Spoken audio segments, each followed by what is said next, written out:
মাশরাফি বিন মুর্তজা বাংলাদেশের অন্যতম সফল কাপ্তান।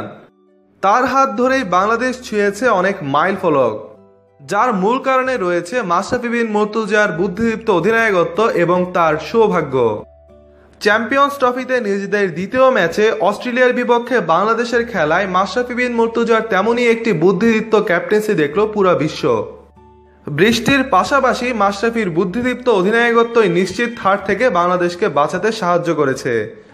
মাশরাফি আকাশের অবস্থা দেখেছিলেন আর বৃষ্টির জন্য প্রার্থনা করেছিলেন, কারণ তার আগে 20 ওভার হয়ে গেলেই যে বিপদ। দারুণ এক কৌশলের আশ্রয় নিয়ে সময় ক্ষেপণ করতে থাকেন মাশরাফি। মাশরাফির এই কৌশল দারুণ কাজেও দিয়েছিল। দ্রুত যাতে 20 ওভার হয়ে না যায় এজন্য টানা পেসার দিয়ে বল করান মাশরাফি 1 ওভার করতে সময় নিয়েছেন 8 মিনিট। 1 ওভারে 6 মিনিট লাগিয়েছিলেন রুবেল। 16 ওভারের মধ্যে 15 ওভারই পেসার ব্যবহার করেছিলেন মাশরাফি, যাতে সময় বেশি লাগে। আর বোলারদের এমনভাবে বল করতে বলেছিলেন যাতে ব্যাটসম্যানদের দৌড়ে রান নিতে হয়, যাতে সময় বেশি লাগে।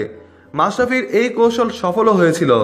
20 ওভার বল করতে সাধারণত যে সময় লাগে তার চেয়ে অনেক বেশি সময় লাগিয়েছিলেন তিনি। মাশরাফির চাওয়া মতে 20 ওভারের আগেই বৃষ্টি শুরু হয়।